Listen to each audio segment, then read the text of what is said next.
Good morning, good night, good evening. It doesn't matter what time you're logging in. You're plus on block with personality, and we've got so much things to discuss. But first things first, how was your week, man? I hope Christmas was fantastic for you guys. I hope you had enough to eat. I hope you had enough to drink. And I'm hoping somebody bought you a fighting game this week. Unless you bought one for yourself, because right about now there's so many sales that are going on for so many great games. It's not only just an amazing time to get into fighting games, it's a pretty cheap time to get into fighting games right about now. But we gotta start off the show hot and heavy with some Granblue Fantasy Versus Rising news. Man, that just kind of rolls off the tongue now, doesn't it? I'm getting accustomed saying it so much, but Granblue is hitting us with some hot and heavy news with some DLC details. So we've already got a confirmed date for Lucilius, January 16th. That's just next month. That's just next year, actually. That's right around the corner. Not too far away now, is it? Lucilius is going to be dropping in, and we've got that gameplay footage. It's looking decent, looking like an amazing character. People are going to go crazy. I mean, there have already been seeing some crazy things being done in various tournaments and in various plays I've been seeing. The Granblue crowd is very happy to be back. I think they were really on that dry spell from the original game, but they're back and better than ever. And I can tell you, better is definitely a word to put there, because to be continued, to be or not to be, but to be is going to be in Granblue Versus very soon. We don't have a confirmed date. Just know and set your calendar to look out for that further announcement, that date announcement coming February, late February. To be from the Nier Automata series is going to be added as a playable character. Now let me tell you why this is so insane. So first things first, Granblue is known for collabs. It's a game that doesn't shy away from saying, hey,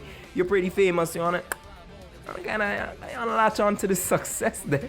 Listen, they've had collabs with Persona.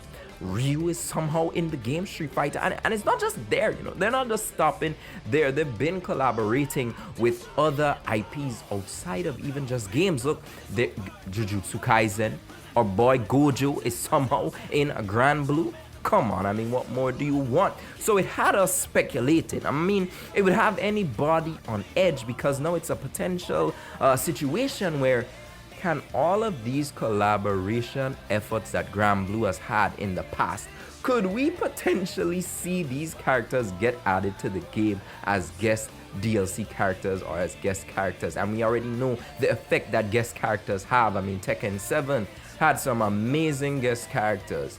The success of Smash is the fact that it's guest characters. I don't see any reason as to why we should reject these incoming characters. But of course, beyond 2B, we've actually have Vayne and Beatrix confirmed for some time later in 2024. So they've kind of given us their season 1 roadmap, and knowing what we can expect coming out of Cygames. I mean, Cygames is going to be cooking next year. I mean, they're already going crazy with these DLC characters and the game on a whole. Don't forget, if you haven't tried Granblue Versus yet, the onus is really on you, because the free trial is there. They rotate characters every week. In fact, the week has been reset, and these are the characters that are available. The only character that stays stagnant week through week would be Gran, but trust and believe, you've got an epic opportunity to check out Granblue if you're not sure you want to make a purchase yet. I'm not sending you to download a demo. I'm sending you to download a free trial. That Final Fantasy 14 effect you check.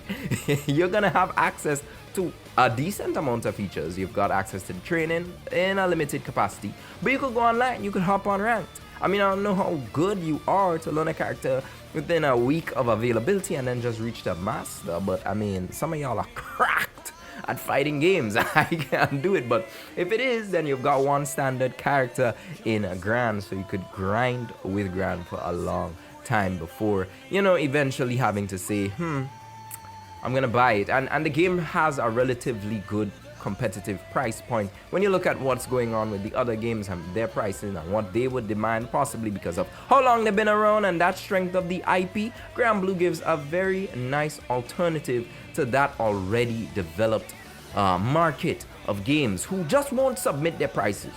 You can't take it down, you understand what I'm saying? But this is potential huge news. Like 2B being in the game potentially opens up a lot. The reason why I'm still hesitant on thinking, damn, 2B, this means Joker confirmed, soft boot of Persona 5 Arena, yes please. But the reason why I'm a bit hesitant is because first things first, Square Enix is not afraid to put 2B anywhere. 2B has been a lot of places. And if we look just in the span of just a year's time, so last year's time, we had the Switch version of the Nier Automata coming to Switch, end of Yorha edition. This year, I believe there was the anime. So the Nier Automata anime came out. Then on top of that, she was in a collab with Naraka Blade Point this year. Secondly, this isn't 2B's first rodeo. This ain't her first fighting game. Already was in Soul Calibur. But on top of that, she's been everywhere. 2B is almost always everywhere, bro. So maybe it's just 2B. But if I could see so many other potential things, can Granblue bring Joker to Granblue? Come on. I mean, he could go to Smash. I'm thinking broski could, hop in Mementos and hop into Granblue. Easy, easy, easy. But that's all we're going to be talking about in Granblue. I'm telling you, Granblue came to deliver. This is a game that I want to win. I was really rooting for DNF Duel. If y'all were following the channel, the OGs, y'all know we've been rooting for DNF Duel, but I think Granblue is going to take the place for the little underdog fighting game right about now. But they mightn't be that little based on who they could bring into this game and the crazy things they've got set for this year to come. Moving on, we had some crazy things coming out of Tekken 8 this week. So y'all already know Kuma got announced. Now Kuma is a character that some people were like, waste a slot. They genuinely think the bears are wasted slots. They don't like Panda, they don't like Kuma. But first things first, let's take a moment and acknowledge Kuma's glow up. Look, if you were a Kuma main in Tekken 7, salute to you. I mean, Kuma is always saluting, but salute to you. I don't know how you were playing this abomination. Horrible. So first things first, that model update to Kuma actually looks like a damn bear. I mean, bro was looking like a porcupine or a bleached out bear. What's going on with Kuma in Tekken 7? But the craziest thing about Kuma's reveal trailer wasn't the fact that bro has rage art that turns a fish into a salmon into a robot salmon that is somehow a bomb that blows you up. Nah, that wasn't the insane part. It was the fact that my boy was using some Omen Wind God Fist, bro was using some Electric Wind God Fist. What was going on with Kuma? The true son of Heihachi stands up. I mean, Kuma's moveset looks so refined, looks a bit different. I mean, I don't know who the Kuma mains are, and I don't know how they possibly want to comment on what has changed for Kuma. But it's definitely a case where Kuma looks a bit more interesting. But let me tell you why.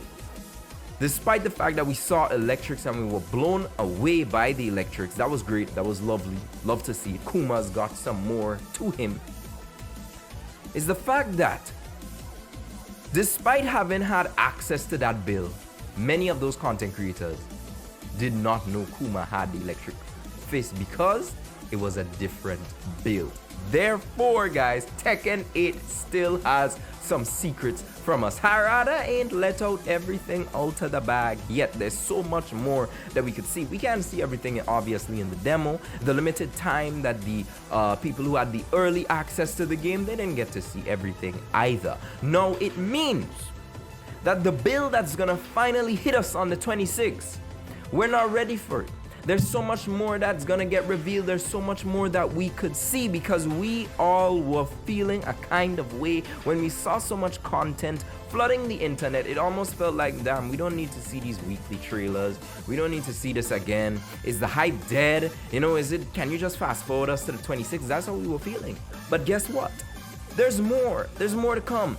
It ain't over. Like, trust and believe, we've yet to see the full potential of possibly even characters that we're playing right now in the demo, possibly even characters that some people have uploaded and said, oh, this is what this character does. That's probably gonna change because there's this element that's missing from them that they're gonna give us on the 26th that we knew absolutely nothing about. So Tekken 8 still moving very strategically, still moving very smartly in their way of marketing this game. I mean, there's still the lightheartedness of Kuma and that joy that he brings, you know. Tekken 8 is a pretty serious series that has these moments that make you think that maybe it's really not all that serious and it's campy. I mean, yo, Kazuya is threatening to destroy the world, right? But maybe it's not all that serious, bro. Like, at the end of the day, there's two bears that are trying to, well, one bear trying to force a marriage, and bro is not taking no for an answer. He's not taking the panda disrespect, and it's a little dance he does after. He's like, yeah, I'm gonna get married. I'm telling you, Kuma. Yo, you gotta appreciate Tekken for that. There's a way that you can take the seriousness serious, because you know that in the same vein and same breath, Tekken doesn't really take itself serious at times. And I hope that these elements are not lost in translation when we get to not only just the story mode, but character interactions, the individual arcade endings. I'm hoping that we can see some light-hearted stuff, hoping that we can see some pretty dark stuff when it has to get dark. But at the end of the day, turn the filters up, turn the lights on. I'm trying to see, it's not DC we're looking at. It doesn't have to get that dark. So we even had some responses coming in from X, formerly known as Twitter. People were just reacting to Kuma. I'm telling you, the Bear Electric God Fist is on its way. Trust and believe, guys. Kuma looks very interesting. Not my kind of interesting. I'm gonna be playing him. But of course, if he's a threat, then you know we gotta figure this guy out. We gotta go in the lab. We gotta hit him up. We have to learn the matchup, and you can expect that kind of content on this channel. Personality. That's my personal promise to thee. But we got even more news. So y'all know I spoke about the Tekken 8 Ghost battles. I am totally in love with that system. Obviously, this is not a new system to fighting games. It's been done before in the past with other titles. Sam Show, it's even been implemented in Virtua Fighter. All of these were the blueprints. But now the technology has improved to a sense where I'm thinking that the Ghost battles is going to be something that we cannot sleep on, because Tekken and every other fighting game that you're hearing now, everybody's looking to refine the getting good process, the getting better process. There's enough tools in a lot of fighting games right about now for you to get better. But we gotta check out Under Night in Birth 2. That is actually coming out one day before Tekken. Bold move from Under Night in Birth. Bold move. But you know, they're here to say, nah, Tekken ain't the first fighting game that's dropping next year. It's actually Under Night in Birth. So kudos to you guys, starting us off, French bread, the goats, dropping something very insightful to the training mode aspect of their replays. So what you're looking at on screen right now is actually a demonstration of how there was a recorded replay or playback where the person is playing hide and they're getting looped in the corner. There's nothing they could do. Oh, what am I supposed to do? Am I really supposed to hold block? Bro, we ain't paying $60 to hold back, you check?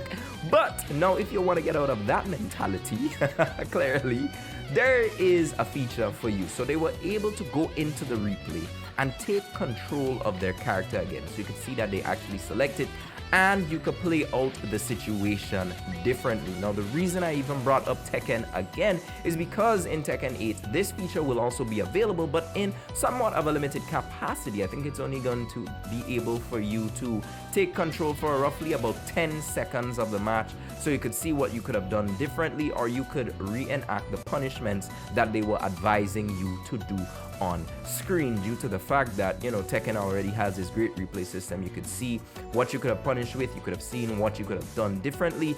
That is going to be expanded upon with the replay system being able to take over for your features. But of course, we spoke about the Ghost system bringing so many changes. The fact that you could have an AI literally show you, hey, this is where you mess up, and the only reason I play like this is because I've literally been programmed by you. So I suck because you suck.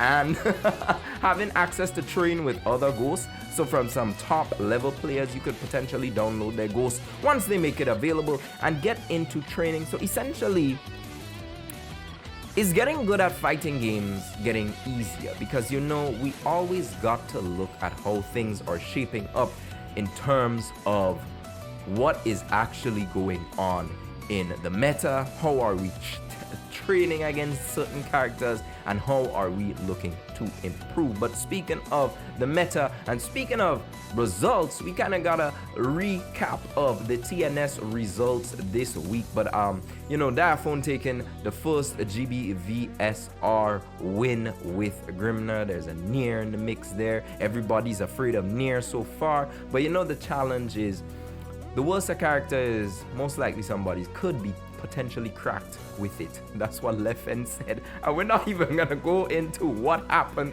in that comment section when Leffen made that quote, because we all know who Leffen chooses. We also know Leffen's performances in other games where he can't really bully people like that, but that's okay. We're gonna leave that for another time, another topic. Maybe Leffen is always in confusion with the fighting game community, so eventually he'll say something that will upset more people, you know, but he likes that. That's the energy he wants. But most importantly, I want to look at the TNS results for the top 8 this week. Street Fighter 6, Luke being dominant. So the Ken down players are getting what they want, because whole week Ken down players have been out. The Ken mains have been saying Ken ain't that good. The real threat is Luke. Is TNS kind of showing us that what these guys were cooking up, were they actually valid in what they were saying? But guys, keep your eyes on the meta shake up. Keep your eyes on the changes that is happening all over.